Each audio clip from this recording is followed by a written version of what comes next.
Hello, hi everybody. Welcome to Reclaim TV. We're very excited to have a special guest with us today, and we're going to jump right in and introduce ourselves. So, Bryan, hello and welcome.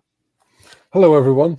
Nice to be with you today. It's a lovely sunny day to talk about Visual Thinkery and ReclaimPress and Reclaim hosting. So yeah, I'm very happy to be here. Awesome. And also with us is Meredith. Hi, Meredith. Yeah. Hello. I'm so excited to be here on this stream as well. We've been chatting ReclaimPress artwork for a bit, and in person as well, which over March at OER. I'm even repping my ReclaimPress shirt today. So very excited to be here.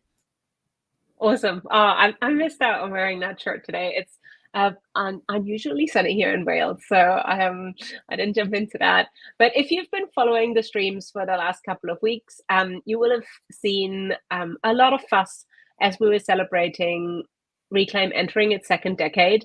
And we've been really enjoying going back to our roots, looking back at the amazing story, and the artwork played a big part in that. I think Jim blogged about that Mathers aesthetic not too long ago, and we're really excited to talk a bit about some of the story behind how these amazing collaborations happen as we kind of wind the clock back, if you like. And we want to give a little bit of context before we jump in, because many of you will be familiar with kind of Reclaim's pioneering domain of one's own program.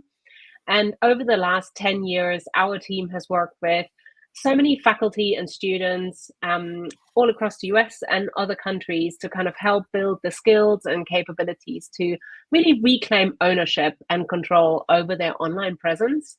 And Meredith and I were just looking at, how far we've come. And I guess the thing with WordPress at that kind of scale is that so many people want to get involved that sometimes things like, administrating cPanel, and I will hold my hands up here, I am not the most capable administrator of my own domain, gets really complicated. And so I guess that's where, ReclaimPress comes in. It's a new simplified solution to get started with WordPress, whether it's a really small project or a big web empire. And that's where the kind of title for the session today comes from as well. So hopefully that gives you a little bit of an introduction of what we're going to cover today. But Bryan, so obviously Team Reclaim has been working with you for 10 years, or nearly 10 years, and you've been part of the ReclaimPress journey as well. So I think you have a little bit of visuals to share with us today, and we'll just get these up on the screen if that's all right, and we'll hand over to you. Thank you, Maren. Thank you, Meredith. Yeah, listen, this is lovely to go back and to remember, because I think some people will know, but Reclaim is really important to my journey and Visual Thinkery's journey, and it nearly never happened. That's the funny thing. There's a meeting of me and Jim in Barcelona where he's at one conference and I'm at another, but they happen to be happening in the same venue. And I'm with a colleague of mine called Doug Belshaw, who I didn't really know who Jim Groom was, but Doug Belshaw seemed to think he was something. And we all sort of just arrived in the lobby at the same time. It turns out Jim was going for coffee with some other people. Turned out to be Audrey Waters and a few others, and so I found myself in and amongst people who I didn't really know, but that Audrey and Jim were having a conversation and sort of teasing each other a little bit about things that I would later come to understand, but things like domain of one's own, and I couldn't help but notice that Jim, talked about his enterprise, like it was like a record store, you know what I mean, where he it's like a labor of love, and yet he's crafting, things for people who really need it, and so I threw a little sketch together and threw it at Jim, and to be fair to Jim could see something that I couldn't see, because Jim, I think, maybe understood the power of aesthetic, or power of a visual language, and he then encouraged me, I guess, to create some more things, which again was a really pivotal time in in Visual Thinkery's journey, because it was sort of the beginnings of the Visual Thinkery process. So let's see so I ended up sort of in my spare time, doing well, what would that logo look like? And again, there's so much wrong with this logo, I can't tell you. But the things that are right with it is it's different, and it's human, and it's and it sort of stands out a mile. And again, whenever I think of sort of the aesthetic hosting companies, they're always boring, they're always corporate, they're always, and from the very word go, you've got something here that, again, is completely different and feels different, but with that difference, it's not a false difference, it's genuine, it's human, so I've always sort of been leaning into this. But Jim basically said, hey, why don't you, he didn't really know what he was asking me to do as well. He said, like, try and go in as many directions as you can. And I did. And I remember a lot of my thinking happened on a plane. I don't even know where I was going, but I was just trying to take the metaphor of the sort of record store or records in different directions. And so I started thinking about classic albums, and how you could communicate things through these icons that people would recognize, I suppose. And I love this. This is so awesome to see, Bryan. It's well, again, it's just there's something about this sort of stuff that I learned so many lessons from this project, I have to say. But ideas present themselves. You've got to capture them and move on before you kill them. Okay, and that's what I did here, probably for one of the first times, was just trying to go in as many different directions, but not try to just withhold judgment, and I was going to just let Jim decide what had value and what didn't have value, because I couldn't tell. And that's actually really strong, because when you're in an idea, you stop being able to see it properly. And that's something that's one of my mantras, I guess. Whenever I work with any clients, it's catch the idea, get it down as a black and white sketch, move on, because otherwise I'll overthink it, or I'll take it in a direction, I'll end up hating it. Anyway, but yeah, from that, we started to think about it's one thing for me throwing things at Jim, but Jim's throwing things the other way. So he's sort of saying, well, how do I communicate this concept of a domain of one's own? And so, it's like, well, that's the shelf, that's the bedroom, or that's the, with your own speakers or your own stack of, vinyl that you have played more recently than the ones that are in the shelf, or, and it's, with each visual you create, you're really telling a story, I guess. Again, human stories. But another thing I love about Jim is that he was very happy for me to experiment. So, making silly GIFs and, starting to, well, what would that look like as a bit of vinyl that's spinning around, and, and it's trying to say that, that it's moving, I guess, or that it, sweet music or something. But then, just looking at the action of how that sort of arm lifts and, drops on the vinyl, or, anyway, so that's the sort of backstory, I guess, to going in the sort of crazy directions that we did do all those years ago, and how it just continued to evolve, into video, into TVs, into and there's just there's something about that. Once you've got a visual language, it's just so much easier to say stuff, because you can just keep using that language and go, oh, of course that would be, this sort of a TV, or, oh, of course that would be the remote control, or that would be the, the metaphors are already there. Reclaim obviously has a set of powerful visual languages that have evolved over time. So, but I was just going to show you this. This is, my process now is, as Marianne well knows, she's been through this process so many times, but it involves having a conversation, and that's where really the little seeds of the ideas are. and I tend to record the conversation and then go back through it and try to grow those seeds, I guess, or try to. It's probably the hardest part of my job, I think, is this part where you sort of got to lean into little things and sort of it's sort of even noticing them, and it's quite exhausting to do it. But I essentially I sit with a A3 piece of paper and just try to go in as many different directions, and then I end up going back through, and some of the ideas get culled at that point, and I end up then taking photographs and then doing another pass with my iPad. So you're sort of having two hits at it, as it were. So one's just trying to capture some sort of loose idea, and then secondly, but you see, you maybe recognize some of the stuff that we've created from these little quick sketches and how they're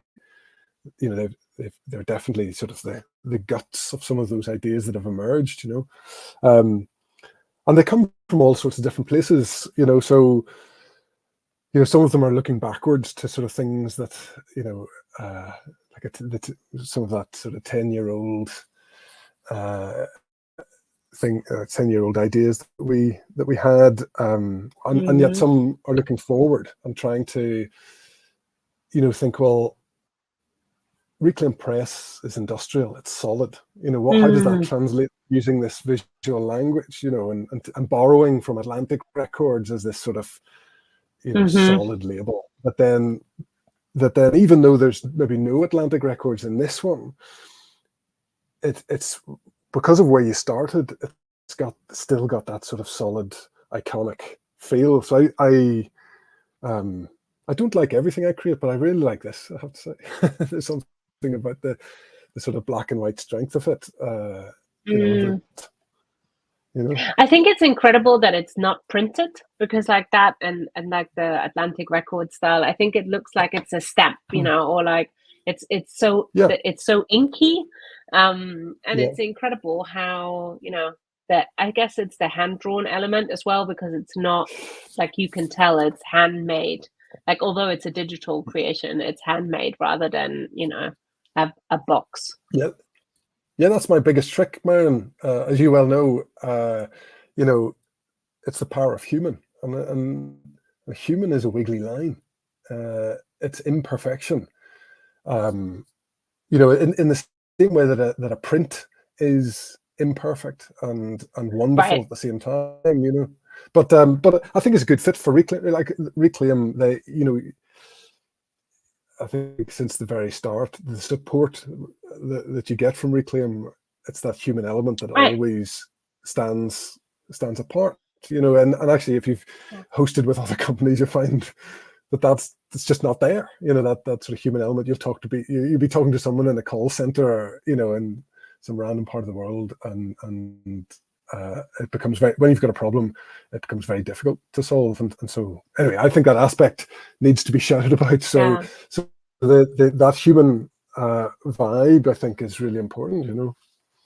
It's like handmade hosting. But at the same time, there's a crossover, because if it's too handmade, then it's too personal and it's maybe not serious enough. Whereas this sort of crosses over into industrial as well. So it's human, but it's also industrial, which is sort of like two things that don't necessarily sit together. But with visuals, you can convey more than one meaning, obviously. So I think that sort of works here.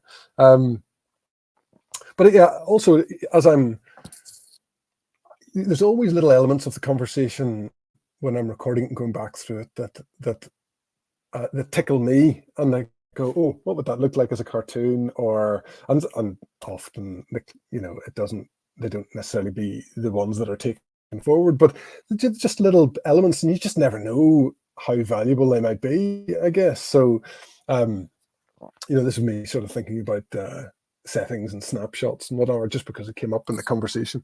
But I also think cartoons are a funny thing to try to use in a sort of a corporate sense, because they can work really well on social media, obviously, but probably less well on a website. And but there's the opportunity to sort of to dig into something iconic that people will recognize. And again, Jim's always throwing obscure movie references at me, which I really enjoy. But obviously Back to the Future isn't that obscure, but there's a joke here that people, I feel, will get, and cartoons have a sort of a unique way of translating that, translating that element. But also another thing Jim has me looking at is sort of artwork, and this is me doing a little Warhol lean in, I guess, and just finding things that visually look pleasing. Sometimes I'm not quite sure why, but I'm not sure if this might get picked up by the client or not as a good idea. But often the sort of more abstract, there's always a use for them, because they're sort of done in that same vein as the rest of the collection of art, I guess. So I could play with these sort of things all day, or yeah. And there's so much motion in them as well. Sorry, I was just seeing on the Discord chat, lots of people are saying how much they love the GIFs, and but I think it's incredible how much motion you get into them. Like, I think particularly the one you just showed with the 4 different colors. Like, I've looked at that image many times, and like every time I use it in a blog post, I discover something new about it. I'm like, oh, it's like it's moving. And it's like a bit like the kind of shots you get like in art school when you learn how to draw like a moving vehicle or horse that's running. It's like sort of a different shot, sort of how the needle moves across the vinyl. And I think that's so awesome. Like, every time I look at them, I'm like, oh, there's something new there that I haven't seen, and then like it's so subtle, but it's so impactful. Well, there's an element here where this is the engineer coming out in me, because whenever you draw these things, I'm drawing these once, and then I'm vectorizing parts of them, and then in Illustrator changing colors and moving, essentially building that needle, and then sort of moving it ever so slightly, or rotating it around that base just as it would be. And so it just means that, you can go in once you've built that little model, actually you can go in lots of different directions, or indeed you can animate it. So it is something that could be animated, but yeah, I can get lost in this in this sort of stuff, just to sort of experimenting in different directions, I guess. What I was going to say about this is there's also, I've got some skin in the game here, because I'm an early adopter of ReclaimPress,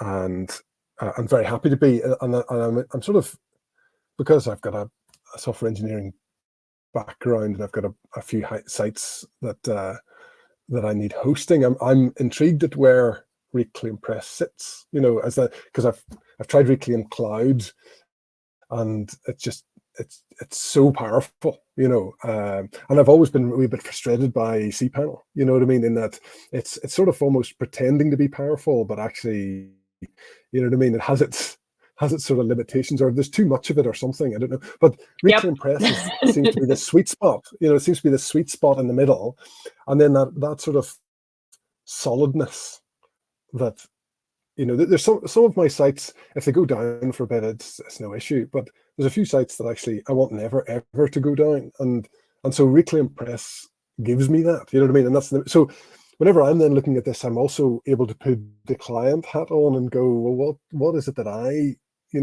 see? What are the things that, and things like backups become really important, or just sort of being able to, getting monitoring analytics, without too much analytic, it's just that sort of sweet spot in the middle for someone who isn't a sysadmin, but who's a bit techy, that I feel that it really sort of hits the mark.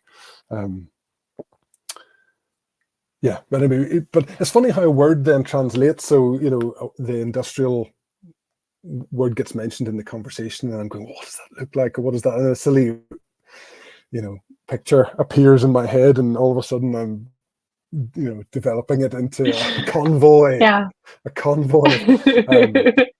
I always think of Meredith's team when I look at these, because, like, there is so much like heavy lifting that I don't ever want to do. Like, and I don't have the technical knowledge. Like, you know, unlike you, I don't have a background in software engineering. And like, when I look at like Meredith and you know, her team, and like all the like myriad of different configurations of problems that they deal with every day, I think like I want like that solidity where I can like email the most ill-informed, like, something's broken, please help, you know, and I don't even need to know what that is. Don't you think, Meredith? I always think of the support team when I look at this. They do the heavy lifting. I was gonna make a joke that they're like all Tonka trucks just kind of marching along with the industrial size, but I definitely see the vision here of that with the team and everybody. Like the whole, we all either come from like sysadmin backgrounds or English backgrounds or just some sort of degree,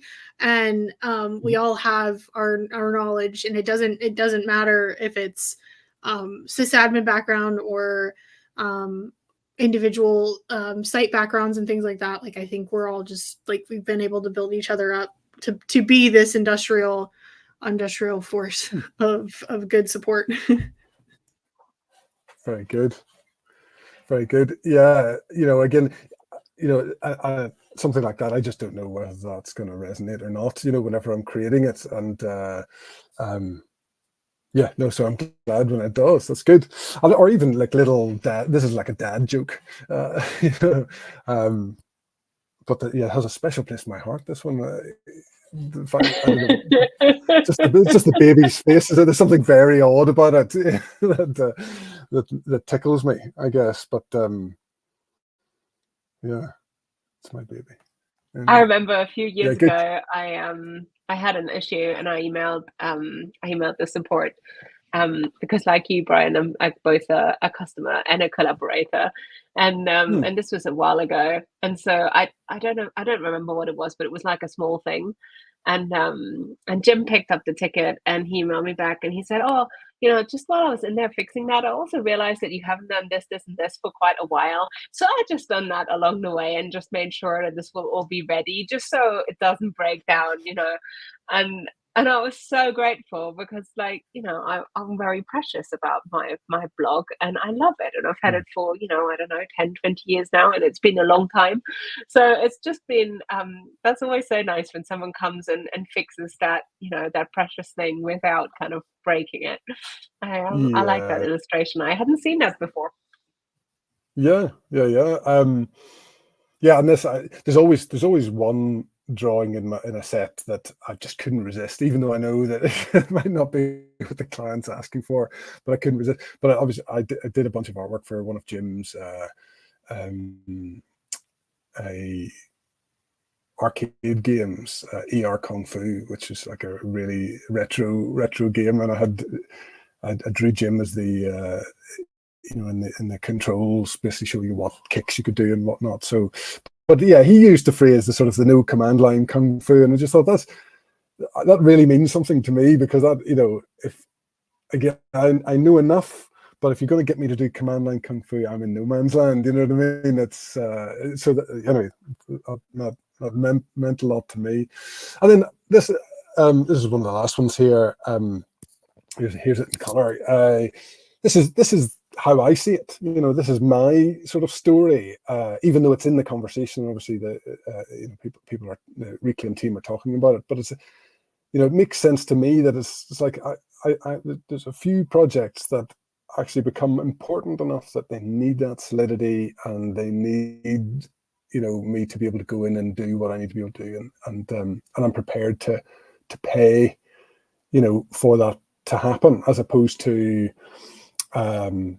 you know, like a shared resource or something like that that's less important. So, and I think that's for I might be wrong, but for me that's the sort of sweet spot of ReclaimPress, is that I need that next level, you know.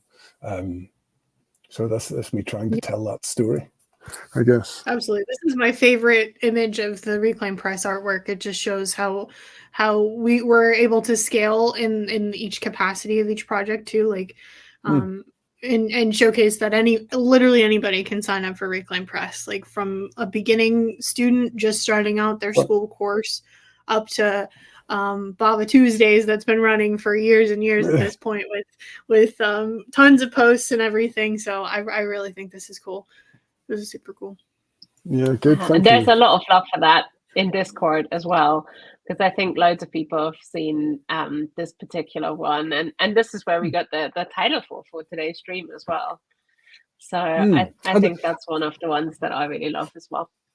And there's something about the word flourish, you know, that is such a, it's not just a positive word, but there's something even more, you know, sustaining about it, or so, that I really needed to hook this graphic right into that word, flourish.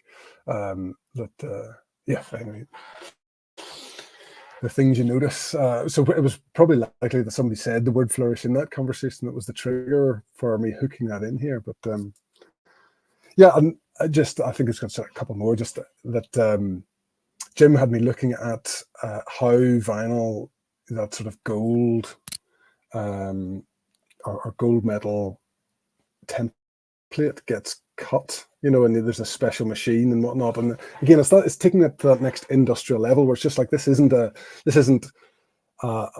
hosting package we've cobbled together. You know what I mean? This is a industry standard, you know, way of distributing whatever it is that you're putting down, you know, in terms of your music to potentially hundreds of thousands of people. You know what I mean? It's that. So there's a really strong metaphor there that I wanted to capture. And I didn't really know if this cut it at all. So it's great to see on on Meredith's T-shirt that it has resonated, because simply just because of the record is a different color because it's metal. It's not black, and therefore it starts to look less like a record and looks something different, I guess. But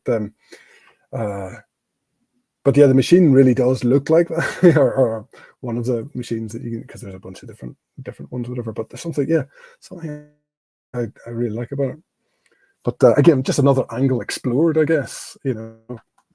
And then there's always sorry, I have to. Can I have a vinyl moment, Brian, before we move on? Because I love this image, and I have a T-shirt like Meredith from our OER 24 presentation where we were kind of hosting this. But one of the things I really love is that I'm a supporter of an industry group of the vinyl industry called Women in Vinyl, because it's a industry that tries to recruit more diverse people into its different roles. And one of the things I learned that I didn't realize is that actually making vinyl master copies is a really rare, like a relatively rare art and craft, because there are not that many of these left. And you know, like vinyl as a hobby is growing at the moment, but for years it was near the brink of decline. And actually, like, the machines that can make these were, like, you know, rusting along in some unused warehouses. And then only when there was a bit of a sort of renaissance of vinyl did people pack these back up again. And so one of the things I think when I see this as well is that, you know, how precious that kind of production service really is. And I think that gives like a nice dimension to people who are, you know, maybe slightly nerdy about the vinyl industry like me. So it really hit a sweet spot, this one, I think. Well, I ended up getting lost down the internet on this, you know, and watching.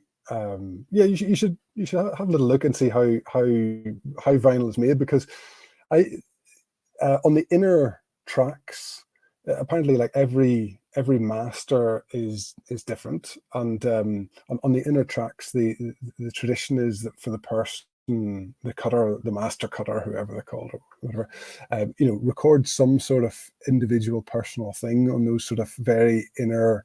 They never get played by a.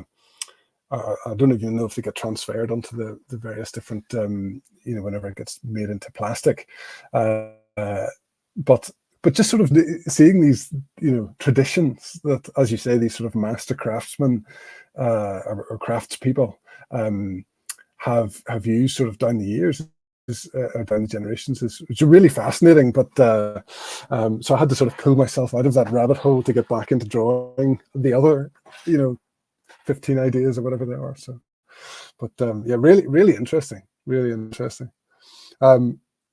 And then, yeah, there's always some sort of little, music to me. This is more like a sort of a throwaway comment or a dad joke that actually fits really well with, with the whole metaphor. So it was good to see you using this one as well on the website, as I saw. And then again, as I say, with a visual language, once you've sort of got a visual language, you can, we need those things. Oh, what would they be? Oh yeah, that would be, the sort of platinum things that you hang on the wall whenever you've sold it needs this level of production or whatever else, So I think that's all I've got to show you, really. So thanks for tolerating my ramblings as I sort of stepped through those. But yeah, hopefully that's of interest. Oh, that was awesome. I'm sure Meredith has some things that she wants to jump in with, but I just want to say thank you because I wasn't part of the process of making these, and I kind of came to the ReclaimPress story when it was a fully functional, beautiful kind of design. So I loved seeing the backstory. That was so interesting. And if anybody listening wants to check it out, we'll put the URL up so you can have a look, and lots of the artwork that Bryan's just shown us is on that page as well. Yeah. Meredith, what do you think? Yeah, so we've launched our beta program back in March. I have to give a big shout out to Taylor for helping out with that. He's been spearheading the project, getting that all up and running. So feel free to sign up as you get started. We do have a list of some known issues going on with the platform as we're still moving through beta. But we definitely encourage everybody to kind of jump in and see what they can do with their sites. And we're working through internally some documentation on like moving your WordPress site, like if you're hosted on Reclaim already, what that process looks like, moving from shared hosting over to ReclaimPress and all of that good stuff. And I've even moved my personal blog over to ReclaimPress, and I can tell you the night and day difference between cPanel hosting and containerized in ReclaimPress. It's night and day. It is so much faster. It's so clean. All of it, like it's awesome. It's super cool. I always keep using It's Simply WordPress, the way that we kind of talked about it at OER, but it really is, and we've done a great job to kind of make sure that we keep that simple feel of WordPress, even though it's grown so much over the last however many years WordPress has been on. I didn't know that off the top of my head, but we understand that it can be more difficult, but we want to make sure that we're able to provide that simple, easy hosting for y'all. So, yeah, I love just that. And yeah, just want to jump in. Jump in. There's a site I have that's like got an e-commerce. It uses WooCommerce plugged into WordPress, and on shared hosting it was pretty clunky. But one of the big differences I've noticed with ReclaimPress is that the caching. The caching seems to be just way smarter and just way faster. In terms of, like, obviously I'm doing a bit of caching inside WordPress, but on top of WordPress, that seems to be really solid and has really made a difference to that site, I have to say. You were like the trailblazer beta program tester, weren't you, Bryan? Because I think you were like number 1 or 2 on the platform. Like I think because you moved over really early, when it was still like like before we even released it publicly. Well, I think I was a good candidate in that. And Jim reached out, and how could I say I never say no to Jim, but it's because I've got three sites that are very different, in terms of one gets a lot of traffic, but I rarely update it. One is it's got a Divi plugin, which sort of makes it much more clunky, I guess. And the other one's a little e-commerce site that not very many people look at, but it sort of needs to work when they're there. And so there's sort of 3 different use cases, I guess. So I think that meant that it was for migration as well. There were three different challenges, and so I reckon I was a good guinea pig, to be honest. Yeah, I'm not complaining. If someone is listening in and is thinking like, oh, I don't know, maybe I want to try it.